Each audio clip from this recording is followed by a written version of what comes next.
It is time for me to go home, doctor. My wife and I are having a special dinner tonight. I do not think so. I need some help. Now that you say that, your patient is not looking so well. Would you like to consult me to care of his respiratory concerns? Well, you are a pulmonologist and he is in respiratory failure, so that would be appropriate. Well, great. I will call my wife and tell her to put my ice cream back in the freezer. We are having cookies and cream tonight. Focus, focus, focus. He is not doing very well. His respiratory rate is up to 40 breaths per minute and we cannot keep his oxygen saturation greater than 85% despite 100% supplemental oxygen. That does not sound good.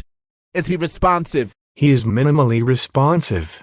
He has become lethargic and his skin is becoming progressively more diaphoretic and pale. He has crackles and rhonchi to auscultation.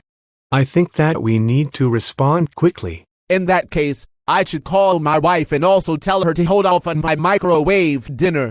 I hate a microwave dinner that is re-microwaved. Focus, focus, focus. Do you have any recent arterial blood gases on this patient? Yes, he is in respiratory acidosis.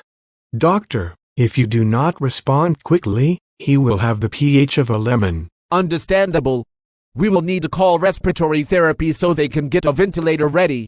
We will also need a sedative and suction source in order to safely intubate this man. Is there something non-invasive that we can use to help this man? Well, BiPAP would be appropriate to supplement his breathing, but it will not protect his airway. He appears too ill for it. Well, tell me about some patients that would benefit from BiPAP, Dr. Pulmonologist. Patients with respiratory acidosis are candidates, but they have to be able to protect their airways and clear their own secretions.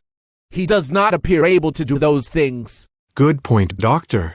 Which mode of ventilation will you use for him? Because he is failing, we will put him on a rest mode on the ventilator. The rest mode of mechanical ventilation we will use is called volume ventilation. I will prescribe him a tidal volume and a respiratory rate.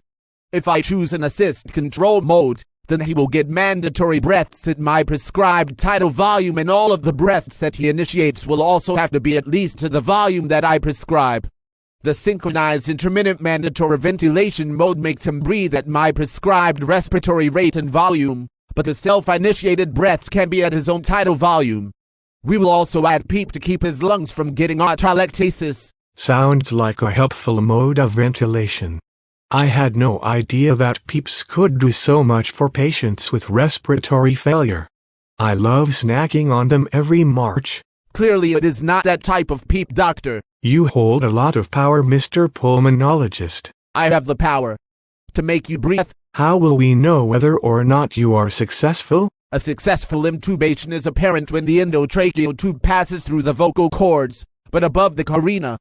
The end-tidal carbon dioxide detector should have a color change. We should hear bilateral breath sounds. His oxygen saturation should improve and the chest X-ray should confirm the placement. Dr. Pulmonologist, how will the nursing staff care for this patient? Well, the nursing staff will need to monitor the respiratory status of the patient.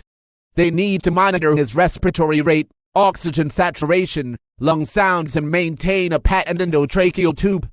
They need to document the tube placement to the lips. They can prevent ventilator-associated pneumonia by elevating the head of the patient's bed to at least 30 degrees and providing oral care with alcohol-based mouthwash as well as brushing his teeth. They also need to keep him comfortable. Speaking of alcohol, I am going to call my wife and tell her to put our wine on ice. Bear with me, doctor. Way too eager to have a cardboard dinner. How can the patient not be comfortable? After all, he is on a resting mode on the ventilator. Doctor, please put a finger down your throat. No, please don't, but you would then understand what a patient would be feeling while intubated. It is an uncomfortable feeling. Opioids, benzodiazepines, and a sedative agent called propofol can help with pain and anxiety while intubated. Do not insult me like that again, or I will do something else with one of my fingers. Any ideas how to keep the patient calm besides just medications? Sorry. Well, you could have the nursing staff work their magic. Seriously, nurses do a great job keeping patients calm. They know that the patient cannot talk, so they will use yes and no questions, a communication board, or have the patient write notes as the patient is able. They also use music in a low stimuli room to keep them comfortable. And how about reasons to suction, Dr. Pulmonologist? Visible sputum, rhonchi, a decrease in pulse oximetry readings, hypoxemia on blood gases, and high pressure alarms are all reasons to suction. Should we just suction every hour? That would keep the tube open. Did you get your medical license from a Cracker Jacks box? Excessive suctioning can cause lung tissue injury, hypoxia, and unnecessary pain. Okay, so eventually we will extubate this patient. How will I know when to do this? Well, you clearly will not. Your nurses will know and they will tell you. They know that the patient may be ready when the reason for mechanical ventilation reverses. His oxygen saturation should be greater than 90% on less than 40% oxygen. He needs to be able to follow commands. His arterial blood gases should return to normal, and he needs to be able to cough and deep breath on his own. They will have him lift his head off of the pillow. This ensures that he has adequate strength. What do we do when he is ready? We will put him on a work mode on the ventilator for a period of time. This mode is often referred to as pressure ventilation. The mode we will use is pressure support ventilation. I will prescribe a pressure and PEEP, but the patient will take all of his own breaths.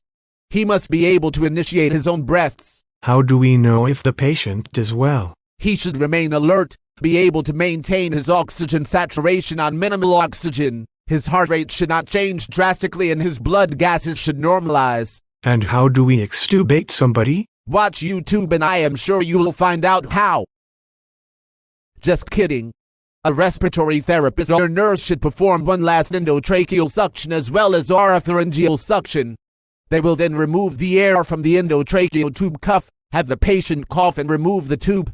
They will then ask the patient to cough again to bring up any sputum. Do you have to assess anything after the tube comes out? Are you wearing a bow tie? Of course, the answer is yes.